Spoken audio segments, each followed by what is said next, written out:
As we begin the third book of the Torah, Sefer Vayikrah, we will now turn our attention to its main theme. Much of it dictates the laws of the karbanos, the laws of the sacrifices, which will be brought in the Mishkan, and later the Beis HaMikdash. What's so interesting is that while there are many different types of sacrifices, there are many different types of karbanos that one could bring, this week's parsha, which begins the discussion, starts talking about the voluntary karbanos before the mandatory ones. The order in which the karbanos, the sacrifices, are listed in this week's parsha is the karban oila, the karban mincha, the karban shlamim. All of these are different type of sacrifices that one could voluntarily make to Hashem when he feels he wants to. Only after describing all of these sacrifices and all of their laws does the Torah then go to explain all of the mandatory ones. For example, the karban chatas. If one were to do an aveira in an accidental way, he would have to bring this sacrifice. But honestly, wouldn't logic tell you to order it the opposite way? Talk about the ones you have to do first, and then after that, talk about the optional ones. Why does the Torah list it in seemingly a backwards way? What's interesting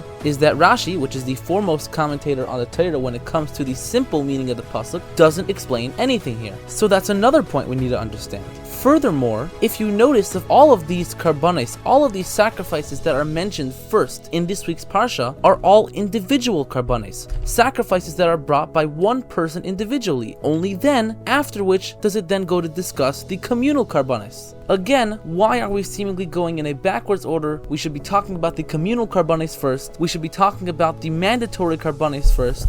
There has to be something deeper here. And explains the Rebbe there is. You can answer on a simple level that the most practical thing to teach the priests, to teach the kohanim, before the Mishkan is officially inaugurated, are actually the voluntary offerings, the karbanos nedavos. Because the Jews would be so grateful to Hashem, who's done all these miracles for them, that the second the Mishkan is inaugurated, they will donate much of their wealth, which they amassed a lot of after going out of Mitzrayim. They will donate some of that to Hashem. They will make these voluntary sacrifices, and therefore, on a practical level, the kohanim should know how to deal with them. Therefore, they are mentioned first in the Torah. But explains the Rebbe, really you can explain it so much deeper. Because as we know, the whole idea of a karban, the whole idea of sacrificing something to Hashem, is so much more than slaughtering an animal. Because if it was just about that, then it would make no sense. The main idea of the karban is the machshava, the kavana, the intent, the thought. The Gemara tells us, Echad hamarbe ve'echad hamamit ubivad sheyikaven libay lashamayim. It makes no difference whether you give a lot. It makes no difference whether you give a little. The most important thing, the main thing is that you give it with your heart, that you give it with a fire. The Hebrew word for sacrifice, karban,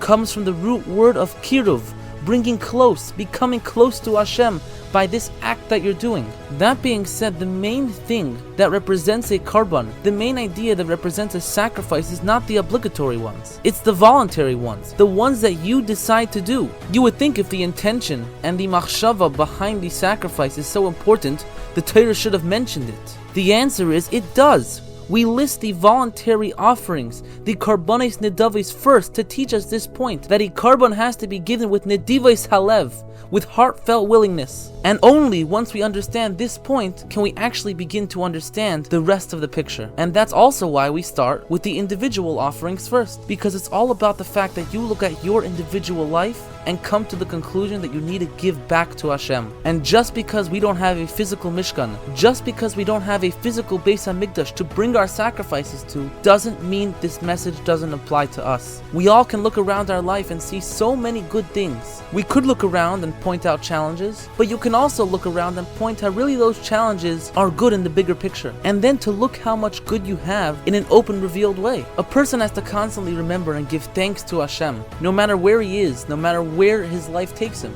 because the very fact that he's here is a bracha from Hashem. And when we fully understand that every day is a gift, every moment, every interaction is a present from Hashem, then it is our obligation to live in the moment and to use it out correctly, bringing the idea of this week's parsha to every single action that we do. And ultimately, this avodah and this mindset will lead us straight to the coming of Mashiach. May he come speedily in our days. Wishing you a wonderful Shabbos.